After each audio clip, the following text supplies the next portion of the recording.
dia punya banyak kodam, punya banyak ilmu. Terus kayak ya itulah yang orang-orang dulu tahulah pasti nggak mungkin cuma sedikit. Iya, orang dulu itu pasti punya pegangan ya. Pasti banyak banget. Nah setelah itu 2 minggu kemudian baru almarhum punya pesan ke anak-anaknya, termasuk bokap gua. "Leh, mama mau pulang. Bapak udah pulang," digituin. Nah ini anak-anak bokap gua sama anak-anak yang lain bingung, ini maksudnya apa nih?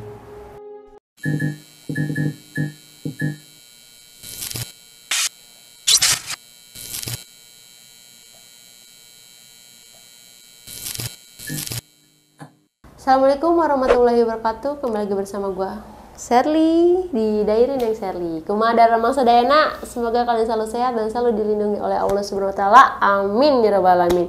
Kali ini gua kedatangan narasumber. Dia pernah bercerita sih di Diary Neng Sherly tentang dia berguru di Malam Satu Suro. Dan dia juga ngeliat kayak ada baspati gitu. Wah, pokoknya seru dah. Pokoknya kalian yang belum nonton langsung aja scroll ke bawah, itu pasti ada dia. Dan kali ini dia akan bercerita tentang kepo ya. Langsung aja kenalan. Kenal sumbernya. Bang Ucim. Iya Kak Sherly. Gimana kabarnya Bang Ucim? Alhamdulillah baik. Bang Ucim itu sekarang udah sering ikut DNS ya. Oh, iya. Penelusuran. Wah, seru-seru sumpah. Lo kalau lagi kesurupan udah kayak udah kayak bukan lo ya. Gue juga kadang kalau ngeliat diri gue sendiri kayak aneh nih. Gue bukan ya gitu ya. Jadi Bang Ucim ini bakal bercerita lagi nih di Diary Neng Sherly. Gimana Bang Ucim, ceritanya gimana sih? Sedikit aja. Jadi tuh gue dimana gue dapetin kodam pendamping ini dari mbah kakung gue. Waduh, kodam pendamping. Gue juga penasaran sebenarnya tuh kodam itu seperti apa gitu. Apakah gue juga punya kodam? Gue nggak tahu gue punya kodam apa kagak gitu. Tapi yang gue lihat dari lu kan kayak sering ngebantuin orang untuk kayak membantu lah gitu, membantu orang untuk kayak penyembuhan gitu yang kesurupan. Jadi gue penasaran banget seperti apa sih keilmuan ataupun hodam itu gitu. Apa bisa digunakan untuk hal baik kah atau bisa digunakan untuk hal jahat kah gitu. Kita langsung aja ya dengerin cerita Bang Uci. Tapi sebelum itu, kalian yang belum subscribe, tolong di subscribe, di like, di komen, dan di share ke banyak orang agar gue sama tim gue makin semangat lagi cari narasumber yang lebih keren lagi. Dan Bang Ucim juga punya IG. Apa tuh Bang Ucim? Ucim 15. Ada di deskripsi yang YouTube. Iya, paling nanti gue kasih deskripsi lagi. Dan Bang Ucim itu lagi jomblo. Waduh, bagi ciwi-ciwi nih yang mungkin mau kenalan sama Bang Ucim boleh. Mungkin mau tanya-tanya boleh, langsung aja. Dia bisa kok, ada aja jawabannya. Oke Bang Ucim, kita langsung aja ya ceritain gimana sih cara kakek ngasih hodam itu.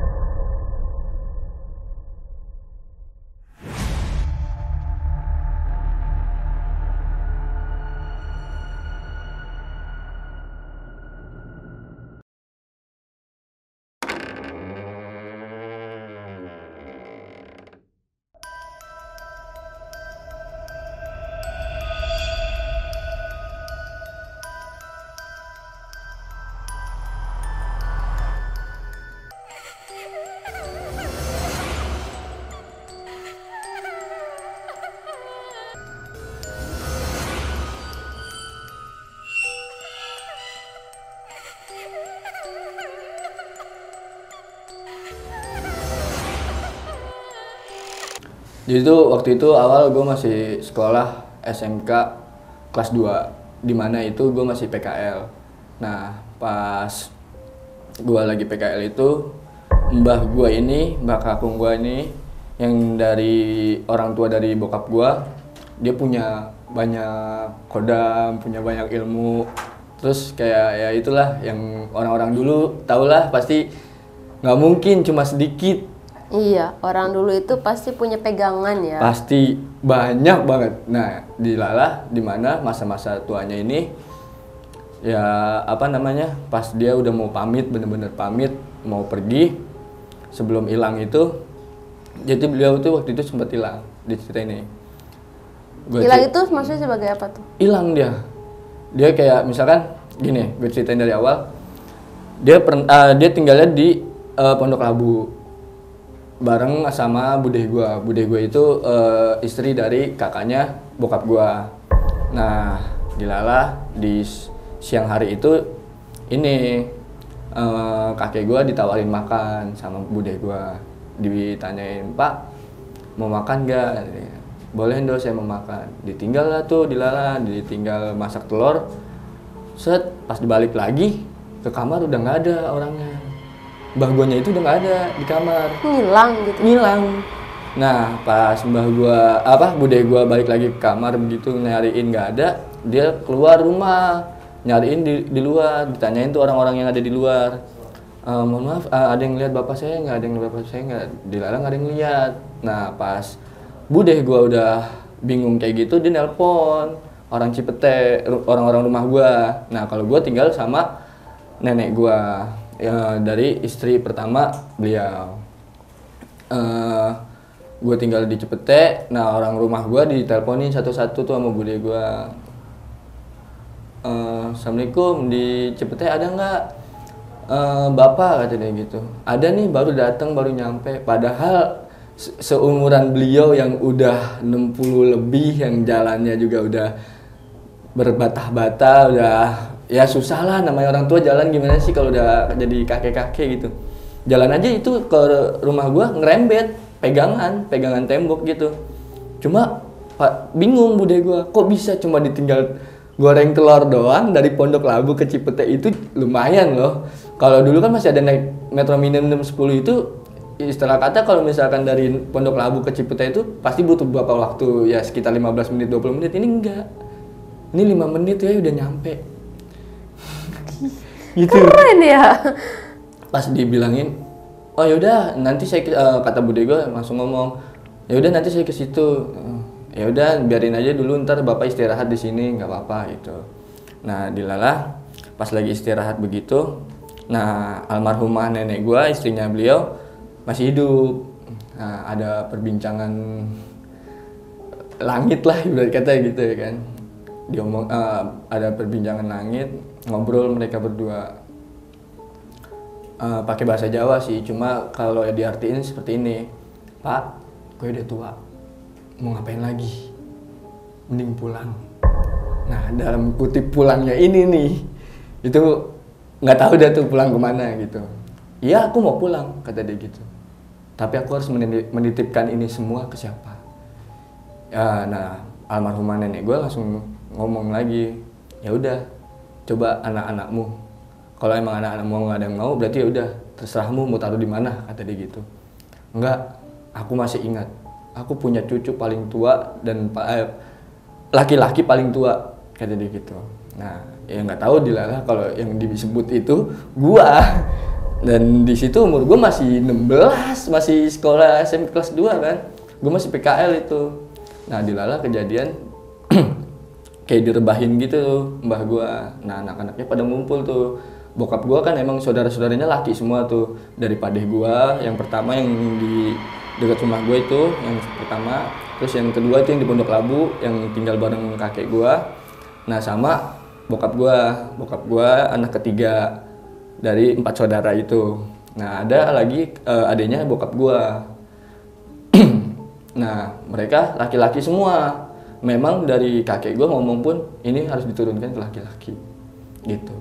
Nah, dilalah semua udah pada berunding. Gue masih sekolah dong keadaan itu pagi, ya nggak terlalu pagi, sudah siang jam 10-an lah sekitar segitu. Nah, gue masih sekolah. Dilalah pas sudah berunding kayak gitu nggak ada yang mau anaknya. Ya udah dicoba ditelepon si muslimnya. Itu gue ditungguin tuh, udah ramai banget di rumah tuh. Gue ditelepon suruh pulang, gue bilang, "Maaf, ya aku nggak bisa pulang. Soalnya kan ini lagi apa sekolah, aku bilang gitu. Sebentar ada yang perlu diomongin katanya gitu. Ya udah tuh gue coba izin ke pengurus PKL gue, dan alhamdulillah dibolehin gue pulang. Dan gue langsung buru-buru pulang dong, gue kira ada apa-apa, takutnya sesuatu yang nggak diinginkan kan. Gue pulang dilalah, alhamdulillah gue lihat kanan kiri dekat rumah gue belum ada bendera kuning, cuma rame banget depan rumah gue rame banget, sampai gue lari, gue minggirin orang-orang, minggir, gue bilang gitu. Terus gue langsung kayak sungkem gitu depan mbah gue. Nah dia langsung bilang, "Ndi teh putu tuh," kata gitu. Kalau bahasa Indonesia aja, "Mana cucuku," gitu, yang paling tua, gitu, yang laki-laki. Gue bilang ke mbah, "Ini mbah putumu," katanya. "Ki Muhammad Muslim." "Oh iki, wis gede ya kok eleh," kata dia gitu. "Kamu udah gede ternyata," kata dia gitu. Nah, gue di situ baru sini leh salaman ke mbah, kata dia gitu. Nah, dilala tangan gue dipegang tuh, begini salaman sama dia. Dia ngomong, "Leh, kok ikhlas nggak kalau mbah pulang?" Wah, gue langsung traveling tuh otak gue di situ, langsung kayak diem. Gue mikir nih maksudnya apa ya kan. Waduh, bahasa-bahasa yang kayak gini gue kayak gak terlalu mengerti itu waktu di situ. Cuma dari belakang nyokap gue nyolek gue, "Mbah udah mau pulang. Kalau misalkan ditanyain mau ikhlas apa enggak, bilang aja tinggal ikhlas," gitu. Ya udah gue sampein dah tuh begitu.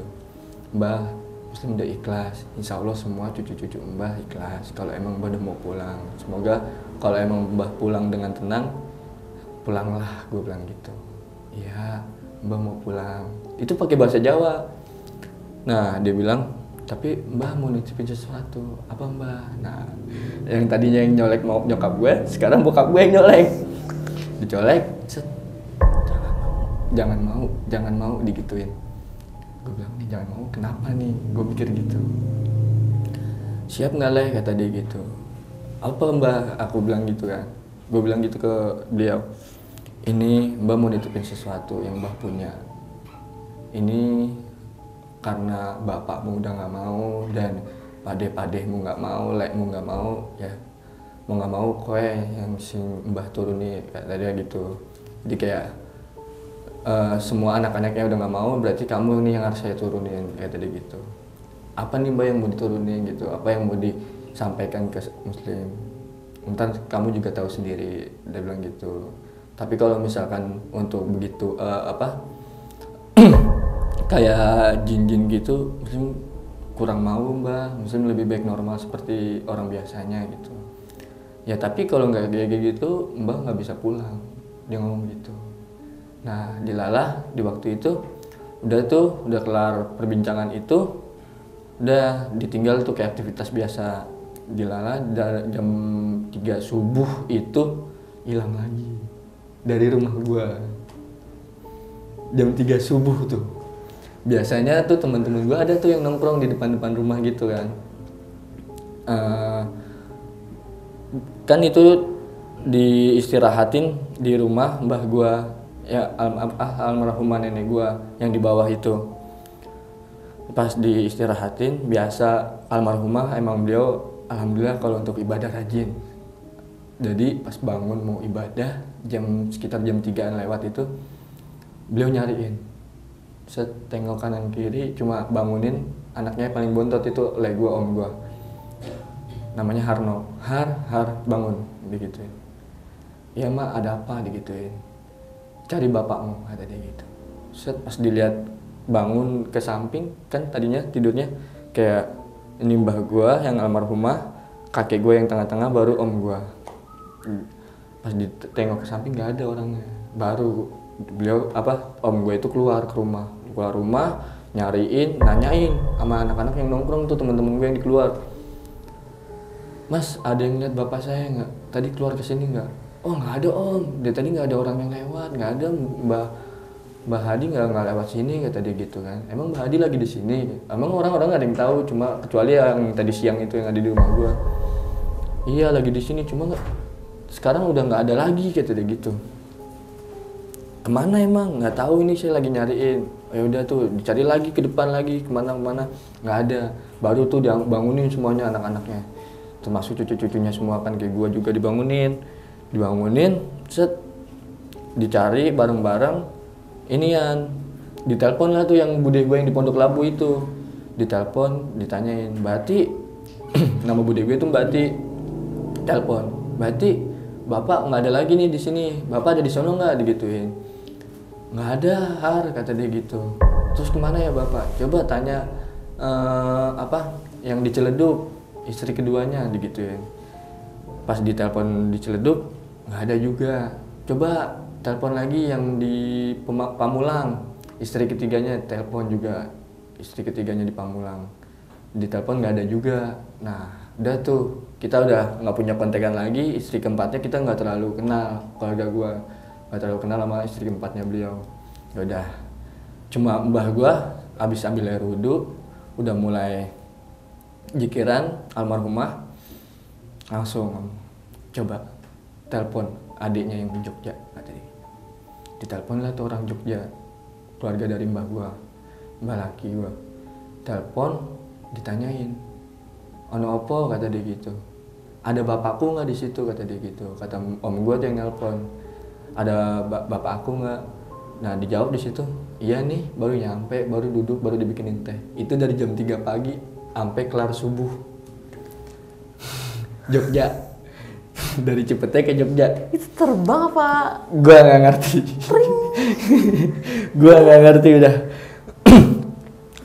Dilala udah tahu gitu. Bener panggilnya kan Le. Kalau anak lebih muda itu karena dia adanya mbah gua dipanggilnya Le. Ada sama om gue dipanggil Le. Bener Le, ada bapak di situ. Ada Haru Dawis, tenang wae, kata dia gitu. Udah tenang aja. Bapak udah nyampe kok ke sini, kata dia gitu. Apa mau kalian pada kesini, kata gitu. Enggak, bapak habis dari sini, habis berunding masalah itunya bapak, ilmunya bapak, kata dia gitu. Iya, nih bapak udah cerita, makanya bapak bingung, kata dia gitu. Cerita sama Le, kata dia gitu kan. Udah dilala, yaudahlah, biarin nih bapak istirahat dulu, nunggu agak terangan. Udah nunggu agak terangan. Kita udah aktivitas juga biasa, ini berjalan kayak biasanya aktivitas. Nah 2 hari kemudian dari sana nelpon yang dari Jogja, itu sekitar jam nggak terlalu sore sih, masih sebelum asar lah, nelpon. Har, bapak nggak ada di sini. Kok bisa lah, kata dia gitu. Iya nggak tahu, tadi pas dia mesen makan udah masakin, tiba-tiba pas ke kamar nggak ada lagi, kata dia gitu. Wah udah tuh keluarga gue panik semua lagi tuh. Dilala gue masih sekolah juga, gue lagi PKL gitu ya, gue nggak ditelepon sih, cuma kayak keluarga gue kelimpungan nyari kakek gue. Dilala abis maghrib itu baru dapet telepon dari Pamulang, dari istri ketiganya. Abis maghrib, dari jam 2 asar sampai abis maghrib. Telepon, ditanyain, ngasih tahu ke bokap gua, karena yang istri ketiga cuma punya nomor bokap gua. Bas, iki bapak ada di rumahku ya, kata dia gitu. Dari jam berapa? Tadi sebelum azan maghrib udah nyampe. Dari sebelum asar sampai sebelum maghrib, itu dari Jogja ke Pamulang. Nggak tahu itu cara jalan, namanya kakek-kakek udah jalannya susah, ya kan, duit nggak punya, baju itu aja tapi bisa. Gue masih mikir Cim, gue masih mikir itu gimana caranya. Jangankan lu, gue cucunya aja bingung. Keren sih. Jadi nggak harus pakai ongkos, ya kan, nggak harus pakai apa-apa. Nggak pakai ongkos, cuma bikin bingung orang. Keluarga semuanya bikin bingung gitu. Kak, gue boleh minum dulu ya? Gue kayaknya aus kayaknya. Kayaknya yang ngeliatin bukan manusia ya. Yang nontonin bukan. Iya, yang nontonin bukan manusia ini. Grogi yang nontonin beliau langsung. Iya. Aduh.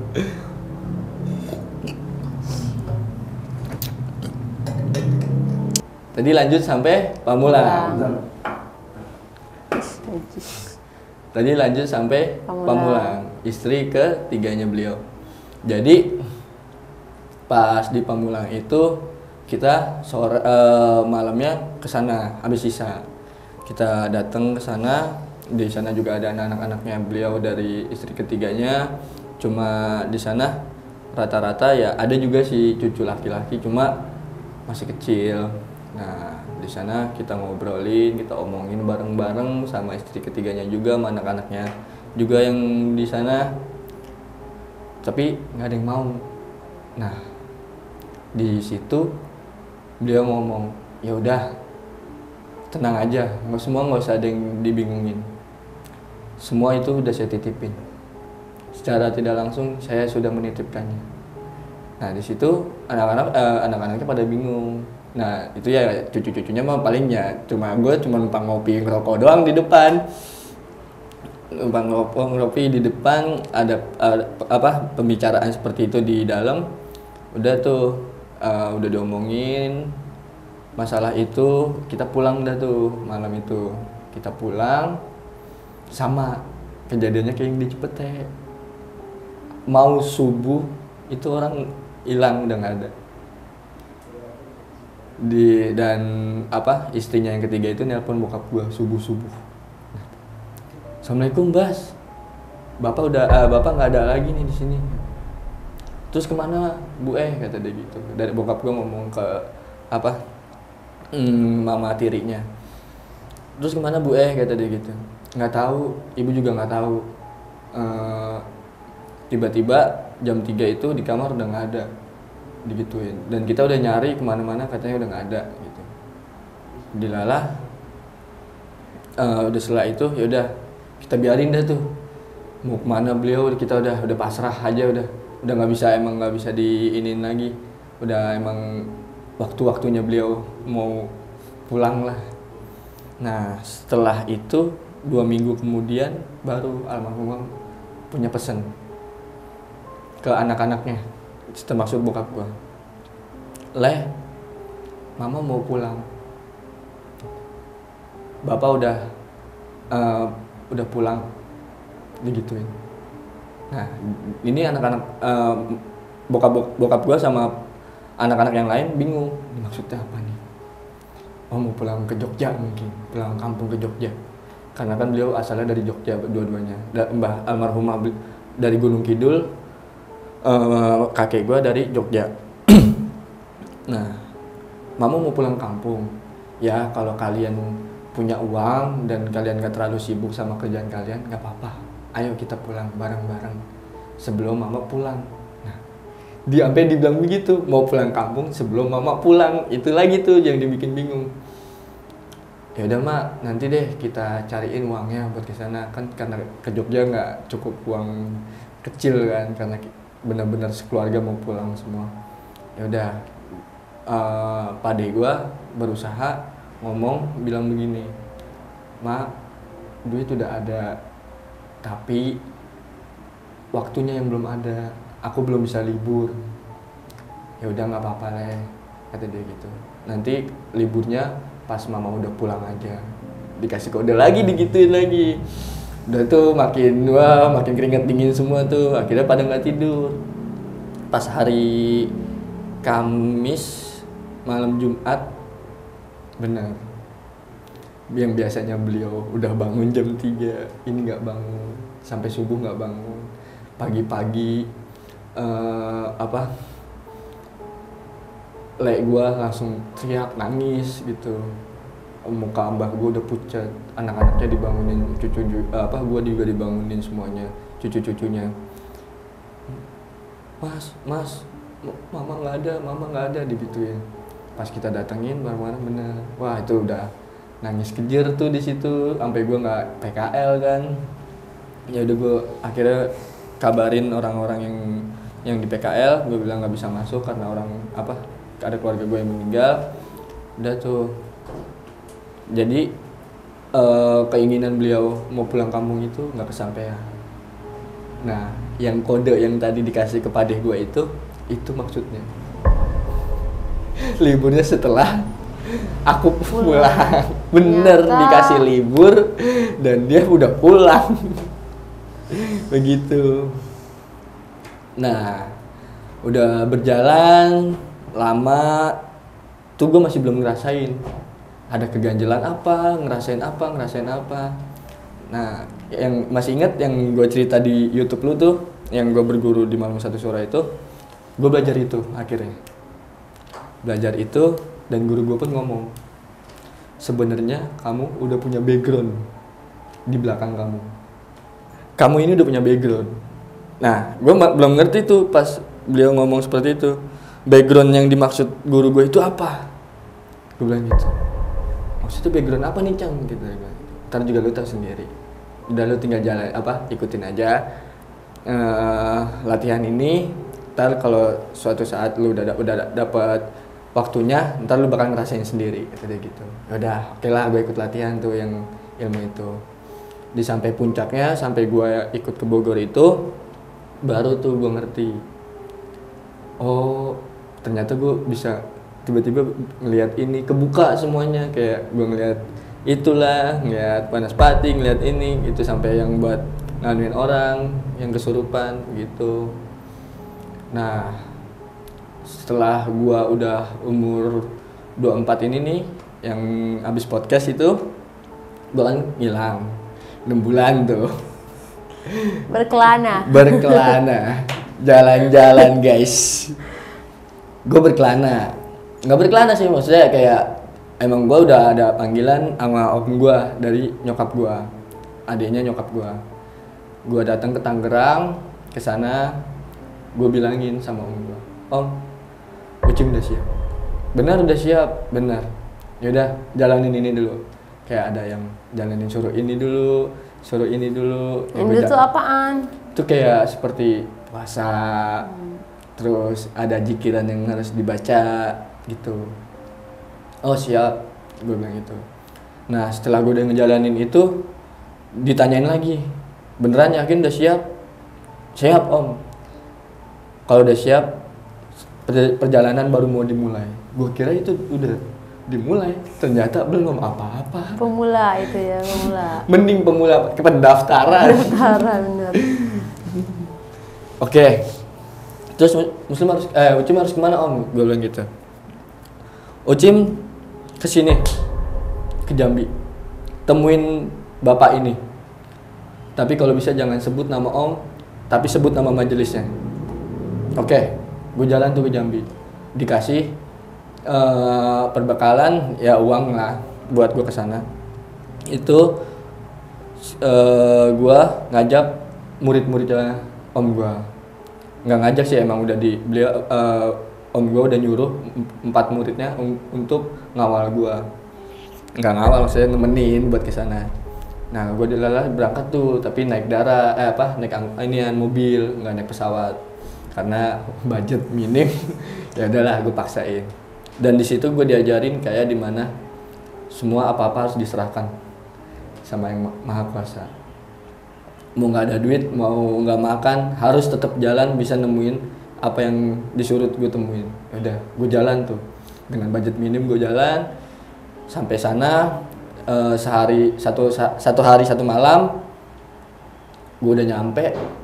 Udah tuh gue nyampe desa di situ, namanya Desa Kerinci di Jambi. Desa Kerinci, gue bilang ada bapak-bapak kayak di balai gitu. Kalau namanya perkampungan kan ada setiap rumah depannya balai, ada bapak-bapak di situ lagi ngeteh, dan dia udah nyiapin 5 teh di situ. Gue berhenti di depan balainya dia. Gue bilang, mohon maaf Pak, sebelumnya saya mau temuin beliau gitu. Yang namanya nggak perlu disebut lah. Nemuin beliau. Tapi masnya udah kenal sama beliau gitu. Belum Pak, saya cuma suruh ditemuin. Nah, anak muridnya om gue pada turun tuh, cuma senyum-senyum gitu. Untuk apa kamu nemuin dia? Untuk belajar Pak. Ini saya dari majelis ini suruh nemuin bapak. Yaudah, kamu tunggu sini. Ya. Gue suruh nunggu, teman-teman gue pasti murid-muridnya om gue masih senyum-senyum doang. Ini di mana ya kata gitu. Ada yang pernah kesini nggak sih, gue tanya gitu. ah nggak ada mas, aku durung pernah kesini kata dia gitu. Padahal udah pada pernah mereka. Serius nih, serius mas, lu sampai ngerjain gue kerjain balik lu ntar lu, gue gituin kan. Enggak mas, aku beneran, aku belum pernah kesini kata dia gitu. Beneran ya, iya. Ya udah, nah bapak-bapak itu keluar lagi, bikin 1 teh lagi. Bikin 1 teh itu buat dirinya sendiri. Tutup. Ya udah sini ngobrol sama saya semuanya. Sini naik. Naik ngobrol. Iya Pak, gimana? Apa saya bisa ketemu beliau? Ketemu apa Bapak kenal beliau? Saya orang. Langsung kaget gua. Stop aja. Oh Pak, maaf Pak, saya belum pernah ketemu Bapak, saya nggak kenal Bapak, jadi saya masih nggak tahu kalau yang saya cari itu ternyata Bapak. Nggak apa-apa Mas. Nah, gue diajak ngobrol di situ, ditanyain, kamu umur berapa? Gue bilang 24. Oh masih muda kata dia gitu. Buat apa belajar ini kata dia gitu. Nggak apa-apa, saya dulu pernah ditanyain sama om saya, mau belajar nggak untuk keagamaan? Ngomongin sih untuk keagamaan. Ntar kalau udah tahu, seenggaknya ini buat bekal kamu nantinya pas umur tua digituin. Oh, cuma buat bekal umur tua doang digituin sama beliau. Enggak sih Pak, cuma kayak ingin mengenal Tuhan aja gitu. Gue bilang gitu. Ya udah, kalau emang serius mau belajar, saya akan ajarin kata beliau gitu. Cuma untuk hari ini gue berangkat pagi subuh, nyampe subuh di situ, itu masih pagi. Sekarang ya terserah masnya mau main-main dulu silakan. Sebelum waktunya mas ini belajar. Ya udah. Itu tempatnya kayak gimana, Cim? Itu kayak desa Kak. Nah gue nemuin bapaknya itu emang di rumahnya beliau langsung. Oh, rumah biasa gitu? Rumah biasa, rumah tempat tinggalnya beliau. Cuma ya gue tinggal dikasih kamar sih sama dia, kamar anaknya gitu. Mana anaknya cewek lagi 2. Slevet. Cakep. Aduh. Udah tuh, gue main dah tuh ke pantai. Nah di sini nih, dimana gue baru tahu kalau gue dapet kodam pendamping dari mbak gue. Nah bapak-bapak itu sebenarnya tahu kalau gue punya itu, cuma belum dibilangin ke guanya. Gue main ke pantai di dekat situ, bukan pantai sih, jatuhnya danau tengah gunung. Pasti kalau orang-orang Sumatera tahu lah danau tengah gunung itu yang mana. Di situ gue main air sampai siang, nggak siang-siang banget sih, sebelum zuhur gue udah mau pulang. Ada orang-orang namanya bapak-bapak desa kan lagi nongkrong di depan balai sama yang lainnya. Dia ngeliatin gue sama temen-temen gue itu tegas-tegas banget kan, kayak gimana sih orang-orang jutek gitu sampai gitu. Gue jalan diliatin, padahal gue udah senyum ramah. Gue bilang, "Benci Pak." Ya namanya kita orang Jawa tau lah ramahnya gimana. Cuma ya kayak udahlah. Terus kita bercandain di tengah jalan. Gue yang bercandain, gue kan orangnya suka bercanda tuh. Lu ngeliat gak muka orang-orang bapak-bapak tadi? Kenapa Mas? Dia mau ini nyakitin Mas? Enggak, mukanya kenceng banget kayak kanebo kering. Gue bilang gitu. Mas, nggak boleh gitu kata dia gitu. Di sini nggak boleh macam-macam kalau ngomong sama orang kata dia gitu. Emang apa sih sombong amat gue bilang gitu kan? Enggak, emang di sini nggak boleh Mas. Ntar juga dijelasin sama bapaknya gitu. Dilala pas udah mau pulang nyampe rumah, bapak itu nyambut gue senyum. Dia langsung ngambil tangan, "Sini Mas," gitu. Masuk, ganti bajunya gitu. Ganti baju baru makan, kita sholat. Habis makan, sholat, baru ngobrol tuh gue di situ di ruang tamu. Belum mulai itu, cuma dibilangin, "Masnya punya itu udah dari kapan?" Gue langsung bingung kayak, punya apa nih? Gue punya duit cuma ada di ATM doang. Gue tanyain balik, "Mohon maaf Pak sebelumnya, punya apa yang Bapak maksud ya?" Masnya belum nyadar kalau Masnya itu punya sesuatu yang ada di belakang selalu ngikutin Masnya? Nggak tahu Pak, beneran nggak tahu? Beneran Pak, saya belum bisa ngerasain seperti itu. Gue bilang gitu. Cuma kalau kasat mata untuk kayak ada makhluk-makhluk itu, saya bisa ngerasain. Di situ ada. Cuma kalau untuk diri saya sendiri, saya nggak bisa ngerasain. Gue bilang gitu. Ya udah, sini Mas, deket saya. Nah gue deket beliau, tatap-tatapan, langsung tuh kayak beliau ke belakang pala gue diginiin, set baru dimasukin ke perut gue digini, tes. Mas, di sini kalau punya gituan jangan dilepas liar, maksudnya kayak dibiarin aja gitu, jangan. Orang sini suka usil, lebih usil dari orang Jawa, digituin. Ya namanya gue nggak tahu kan, gue juga belum begitu peka untuk sama punya gue sendiri, tapi untuk keberadaan yang lain gue emang udah peka. Cuma yang untuk punya gue belum terlalu peka emang. Diusilin gimana maksudnya? Apa? Diusilin gimana? Diusilin kak, kayak pernah jadi teman salah satu murid om gue itu pernah kayak gitu juga. Dia nggak ngumpetin punyanya dia, dilala, dites. Oh. Yang malamnya langsung perutnya muter-muter kayak orang sakit perut, tapi kayak sendawa gimana sih gitu. Oh, angin iya. situ sakit banget gitu gak katanya. Nah dilala itu katanya kamu hampir aja kata dia gitu. Jadi bapak-bapak yang tadi matanya begini ke lu Bisa Serem jadi banget. itu mereka, apalagi gue kan orangnya suka bercanda dan Pasti konyol. kos, ya. Iya, gue bilang ya udahlah, oke, gue kayaknya harus rubah sifat gue nih, gitu kan. Di mana tempat pasti beda-beda orangnya. Udah, gue maklumin itu ya. Cuma bapak itu ngomong alhamdulillah orang itu belum sempet iseng kata dia gitu. Pak maaf, makasih, maaf sebelumnya saya nggak tahu kata dia gitu. Udah tuh, udah kayak gitu baru gue ikut belajar di situ. Di situ hampir ada dari 3 hari sampai 4 hari dah. Nah, di situ gue sempet deket sama anaknya. Dilala anak yang pertama itu janda. kesempatan ya. Janda muda masih umur 21. Yang anak keduanya itu masih sekolah. Nah, tapi yang suka sama gue itu anaknya yang sekolah. Yang masih muda itu mana muda banget tapi cakep kak, bener dah. Ya gue sempat kayak deket aja sih, cuma kayak Neng baru pulang sekolah. Iya nih bang, aku baru pulang. Oh, ya. Lihat cowok Jakarta mungkin ya. Bisa Bang jadi, Jaksel, iya. anak Jaksel gitu. Ya jadi gitu, gue deket ngobrol. Cuma kayak pas gitu gue bilang, Neng aku mau pulang kemana bang, baru aja kita kenal gini, baru ngobrol deket, udah mau pulang aja. Iya abang harus lanjutin lagi, kan bapak juga udah mesenin nemuin seseorang yang ada di Pulau Jawa juga, tapi ya ntar abang balik lagi ya ke sini gitu. Insya Allah ya ntar balik lagi. Nah bapaknya itu tahu kayak gue punya perasaan sama kayak diginiin. Pas mau pulang tuh, udah pamitan mau pulang, gue diginiin, Mas, iya pak, ada apa ya? Kalau emang saya punya salah saya minta maaf. Enggak, kata dia gitu. Terus ada apa nih? Kalau Mas emang suka sama anak saya, bener-bener niat sama anak saya cuma pesen satu. Kalau Mas sudah bisa menjabarkan Al-Fatihah, balik lagi ke saya tungguin di sini. Waduh, gue bilang berat.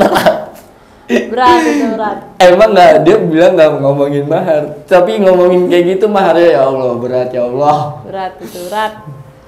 Ya gue cuma ngebales senyum dan gue bilang ya Pak Insya Allah kalau emang serius saya tungguin Mas di sini, gitu.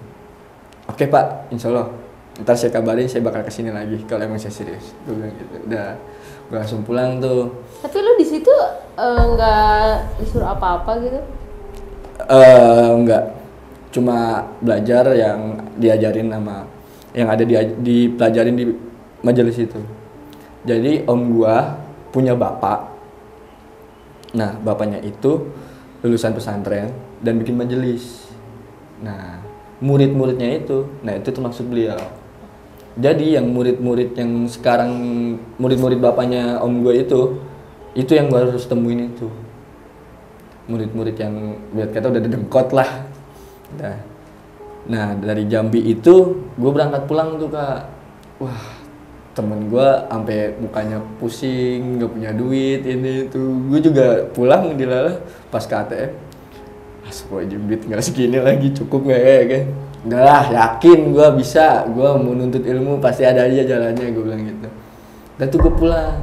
Pas sampai Bangkahuni bayar tiket, anak-anak murid-murid om gue ngomong, Mas, esin duit orang. masih punya duit nggak? Punya. Mau ngapain? Aku mau makan mas, lapar, kata dia gitu. Perjalanan dari Jambi ke Bangkahuni itu jauh kak, hampir setengah hari. Ya gue berangkat pagi gue nggak subuh, pagi sekitar jam 7-an, nyampe Bangkahuni itu sekitar jam 1-an. Dari Jambi ke Bangkahuni. Bangkahuni masih Lampung. Oh, Lampung. Penyeberangan ke Merak itu jam 1-an habis zuhur. Ya udah, gue bilang kita sholat dulu. Itu dia udah di dalam kapal ya, kapal laut. Gue sholat bareng mereka. Pas nengok dompet gue bilang Bismillahirrahmanirrahim. Terus gue buka, alhamdulillah ada duit buat makan mereka. Nah, duit cuma lo kan? Apa? Duit lo? Enggak. Duit gaib? Enggak, duit itu dari om gua. Cuma sisa dikit. Nah, udah tuh, udah sampai alhamdulillah udah sampai Merak.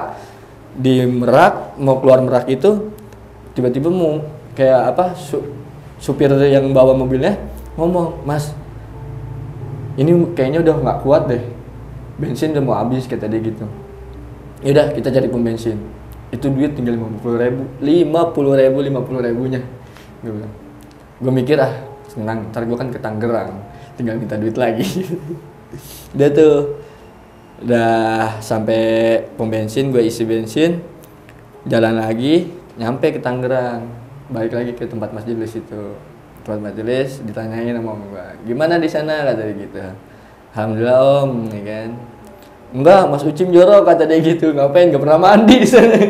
Abang di sana gue akuin dingin banget kak. Sumpah nggak berani mandi gue di sana. Kayak pegunungan ya? Di atas gunung. Di atas gunung. Nah, pas gue udah sampai Tangerang itu, baru tuh udah dapat pesan apa aja, gitu. Itu om kemarin Muslim dibilangin pas di sana. Ternyata dia ngeliat backgroundnya Muslim, Ucim, gue bilang gitu. Oh, dia ngeliat background kamu, iya. Terus dia bilangin apa? Di sana katanya orang-orang Jambi itu lebih usil dari orang Jawa. Kalau ngelihat orang yang punya begituan pasti langsung dites. Nah, alhamdulillahnya sebelum itu terjadi udah diumpetin sama beliau, gue bilang gitu. Makanya kalau punya gitu-gituan nggak usah dibawa. Om kan tahu sendiri. Ucim aja baru belajar beginian baru kali ini, gue bilang gitu. Nggak usah sok-sok polos, beneran om, beneran gitu. Terus selama ini yang belajar olahraga itu buat apaan gitu. Ya cuma buat jaga diri aja, cuma kalau untuk kepekaan emang kurang, apalagi kepekaan yang kita punya sendiri. Gue bilang gitu kan ke om gue. Ya udah, ini mau dilepas lagi apa biarin aja di sini dulu? Ya kalau misalkan lebih baik di sini ya udah di sini dulu, gue bilang gitu kan. Ya udah tuh langsung gue istirahat, paginya baru mau mulai perjalanan lagi ke Bromo. Yang dimana dari Jambi itu gue harus nemuin orang yang ada di Bromo.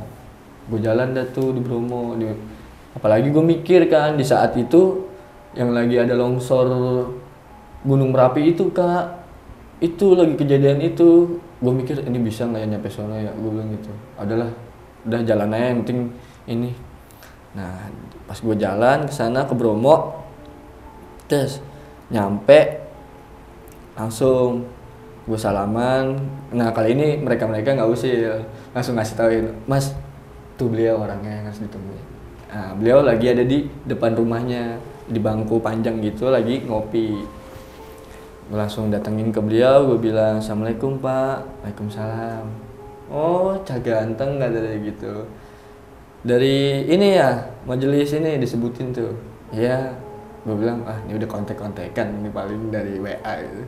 Katanya jadul banget kak, dia nggak punya HP, nggak punya apa-apa. Istrinya pun nggak megang handphone. Di situ beliau tinggal sama istrinya doang, anak-anaknya udah merantau. Dan dia nggak megang HP. Tiba-tiba ngomong begitu. Tiba-tiba tahu gitu ya. Gila, keren-keren ya. Oh ini cah ganteng yang dari majelis ya. Iya pak gitu. Gue mikirnya ya ini paling orang udah di WA. Cuma pas gue hidup di situ, gue ngeliat ini orang kerjaannya kayak cuma nyangkul sawah ini itu, nggak megang HP sama sekali. Gue bilang, pas gue mikir lagi itu awal-awal dia tahu dari mana ya. Emang gue juga pun mobil bukan mobil dari majelis, mobil pribadi punya om gue gitu. Nah udah kayak gitu tiba-tiba hujan kencang banget kak, hujan kencang banget. Nah dia ngomong lagi punya masalah. Enggak pak, beneran nggak punya masalah sama orang lain. Bener pak, soalnya dari semalam ada yang ngeliatin terus. Nah, itu gue kagak ngerti lagi tuh. Gue emang merasa nggak punya masalah sama orang waktu gue mau berangkat itu kan. Nggak punya pak. Oh ya udah kalau kayak gitu, yang penting hati-hati aja, jangan pernah nyari masalah. Saya nggak suka nyari masalah pak. Kadang emang orang pun malah seneng banget nyari masalah sama saya, gue bilang gitu. Ya mungkin karena bawaan dari punya kamu juga kali, soalnya energinya sedikit panas kata dia gitu. Waduh, ini lagi yang dibahas. Gue bilang, Pak, kalau saya boleh jujur, saya cuma mau bilang, kalau ini boleh ditukar duit, saya tukar duit pak. Cuma ya mau apa boleh buat, kakek saya udah nyerahin ke saya dengan begitu aja. Gue bilang gitu. Iya saya tahu, dan emang yang bisa dipercayain cuma kamu, kata dia gitu. Ya udah saya sih cuma tinggal terima apa adanya aja lah. Ya kalau emang suruh begini saya jalanin. Kalau emang ngeberatin dalam beban hidup saya, yang paling saya bakal minta bantuin orang untuk ngebuang ini. Jangan. Beliau malah bilang gitu, jangan. Suatu saat ini bakal berguna. Digituin. Ya kalau emang seperti itu, ya insya Allah lah. Kalau saya emang paling suka bantu orang. Kalau diri saya bermanfaat buat orang, ya alhamdulillah. Saya malah seneng, gue bilang gitu. Iya, saya tahu itu, kata dia gitu. Udah tuh, gue belajar di situ. Nggak lama, baru gue di situ cuma sekitar ada 4 hari. Ngapain aja di situ? Ya belajar hampir sama kayak yang di sana, cuma ada yang lebih nggak lebih dikhususin, cuma kayak lebih gue bisa bener-bener fokus. Kalau udah ini fokusnya ke atas gitu, kayak mencoba untuk terbang. Terbang bukan berarti terbang ini, bukan terbang kayak masa ini hati kolbu nemuin yang sang maha kuasa gitu aja. Dia tuh gitu ya? Iya, dilala gue pulang dari situ langsung gue pulang ke kampung gue sendiri, ke Brebes. Alhamdulillah di situ Brebes itu kampung dari nyokap gue. Kakek nenek gue masih ada di situ. Kakek nenek gue masih ada dari nyokap gue pulang. Namanya kakek nenek ngeliat cucunya udah lama nggak pulang kan, seneng banget gue dipeluk ini itu. Cuma pas gue udah selesai dipeluk sama kakek gue ngomong. Kakek gue orang Kejawain juga. Dia ngomong gini dong, hati-hati. Kalau udah siap, bener-bener siap, jangan leye-leye. Kalau udah mau main seperti ini, nggak boleh ada kata lengah, katanya begitu. Ini bukan cuma buat kamunya doang, tapi lihat lagi, kamu punya keluarga, punya mama, punya ayah, punya adik-adik yang dimana kamu harus jagain. Digituin mbak. Ya mbak, dungakno ya, gue bilang gitu, doain, semoga bisa gitu. Iya, mbak percaya, kok ya bisa. Udah tuh, gue di situ istirahat. Udah tuh. Guru gua dari pengajian mau ke Pekalongan. Gue dikabarin tuh, woi Cim, sama temen gua, beliau guru pengen ini ke Pekalongan. Oh siap, gue di Brebes, gue bilang gitu. Ntar gue nyusul naik motor aja, gue bilang gitu kan. Itu gue kemana-mana sendiri kak, benar-benar sendiri, nggak ditemenin gitu. Gua dari Brebes ke Pekalongan itu malam, sekaligus nungguin guru gua di sana, guru ngaji gua yang dari Jakarta. Nah, pas di Pekalongan itu ketemu dah tuh sama teman-teman gua.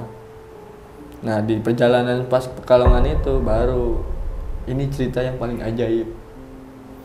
Gua kan sama guru ngaji gua selalu dia ajarin setiap kita mau kemana, di situ ada makam wali, kalau bisa kita ziarah. Oke. Pas perjalanan mau ke Pekalongan, ada makom wali. Nama makomnya adalah makom wali di situ, daerah Pemalang. Gue mampir ke situ, gue sendiri naik motor. Gue lihat makom itu rame kak, rame orang. Ada segerombolan majelis juga yang mau ikut ke Pekalongan. Emang di acara Pekalongan itu rame. Nah, gue ambil wudhu dah tuh. Nah pas gue ambil wudhu, gue lihat yang wudhu bayar infak 2.000. Nah duit gue nggak ada 2.000-an. Di situ ada warung kopi. Nah gue ke warung kopi tuh buat nukerin duit gue, sekaligus gue mesen kopi dulu karena nungguin rombongan majelis yang lain selesai kan. Gue nggak enak, yang lain rame, gue cuma sendiri. Udah tuh gue mesen kopi di situ, ngopi sambil nungguin mereka. Dilalah mereka selesai kak. Nah di parkiran motor itu ada mobil 3. Nah motor gua itu nutupin mobilnya mereka.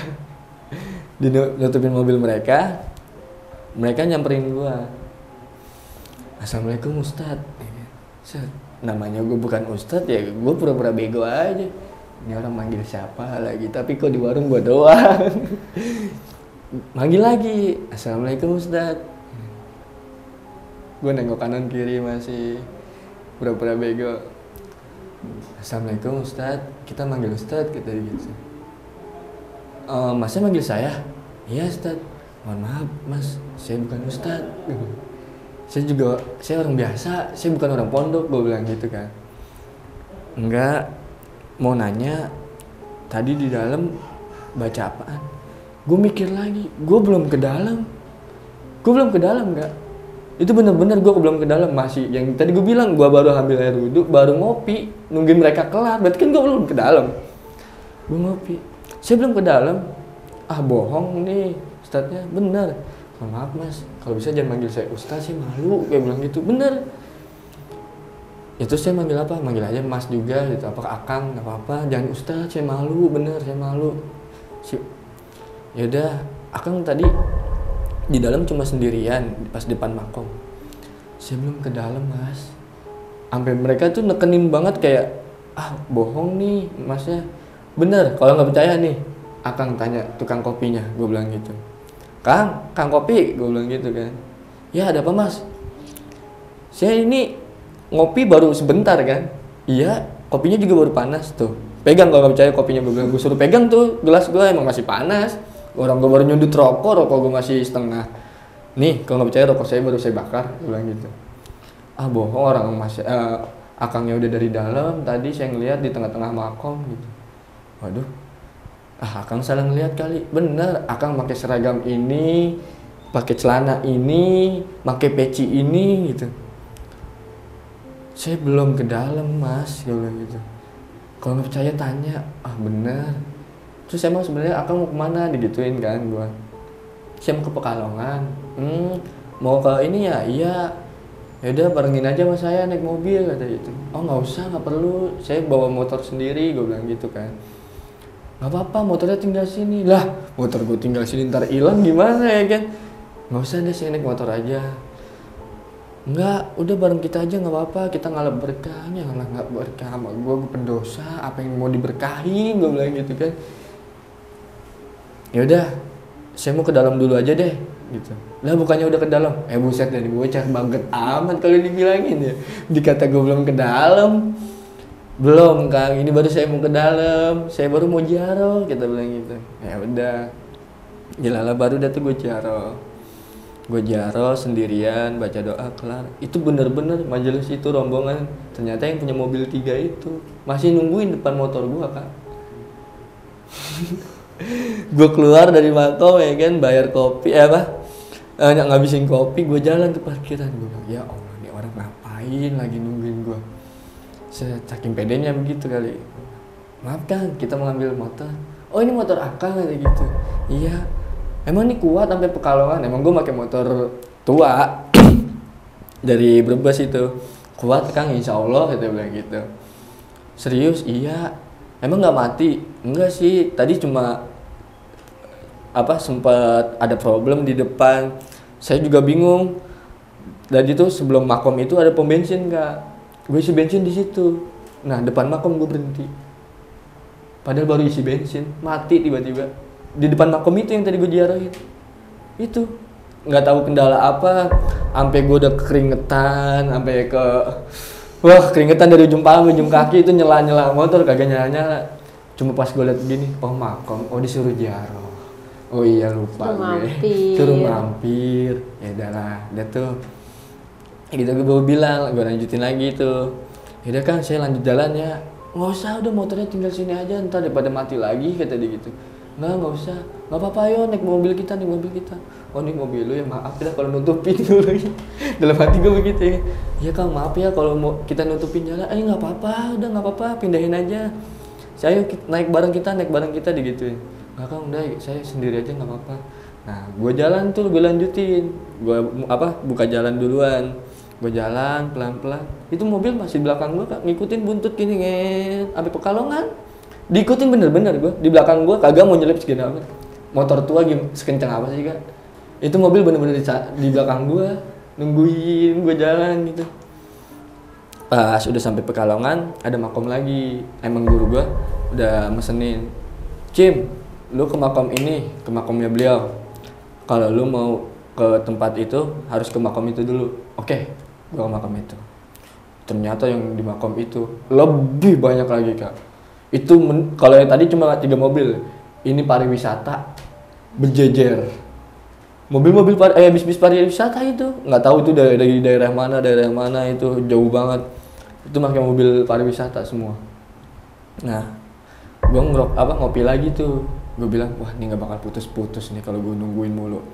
Udahlah, gue pede aja. Gue ambil wudhu lagi. Set, pas mau masuk ke makomnya, jadi kayak ada tempat rumah gitu yang isinya makom doang, 4 makom itu. Terus di depan pintu ada gerbang yang membuat masuknya.